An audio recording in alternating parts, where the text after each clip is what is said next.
गणगौर पूजन के लिए कुंवारी कन्याएं एवं विवाहित महिलाओं को प्रातःकाल स्नान आदि से निवृत्त होने के पश्चात 16 श्रृंगार करके सुंदर वस्त्र, अलग अलग प्रकार के आभूषण धारण करके सिर पर कलश लेकर बाग बगीचों में जाना चाहिए।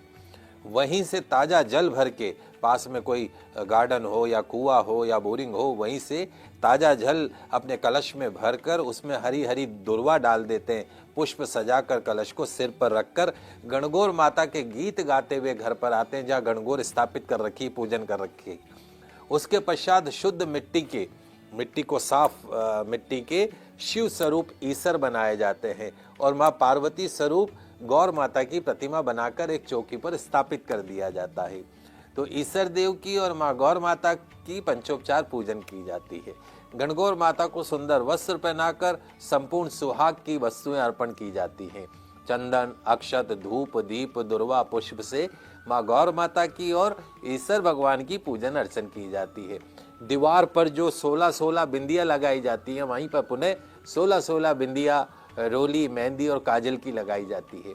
एक थाली में चांदी का छल्ला और सुपारी रखकर उसमें जल, दूध, दही, हल्दी, कुमकुम घोलकर सुहाग जल की तैयारी की जाती है। उसे सुहाग जल बोलते हैं। दोनों हाथों में दुर्वा लेकर उस जल से सबसे पहले गणगौर माता को छींटे लगाए जाते हैं। फिर महिलाएं अपने ऊपर उस सुहाग के प्रतीक के तौर पर उस जल का छिड़काव करती है। जितनी भी महिलाएं बैठी हैं उनके ऊपर सुहाग जल का छिड़काव किया जाता है। अंत में मीठे गूने और चूरमे का भोग लगाकर गणगौर माता की कहानी सुनी जाती है। गणगौर माता के पूजन में प्रावधान है कि जो सिंदूर माँ पार्वती को चढ़ाया जाता है, गणगौर माता को चढ़ाया जाता है, महिलाएं पूजा के पश्चात उसे अपनी मांग में भरती हैं। शाम को गणगौर को पानी पिलाकर किसी पवित्र सरोवर या कुंड इत्यादि में उनका विसर्जन किया जाता है। तो जो भी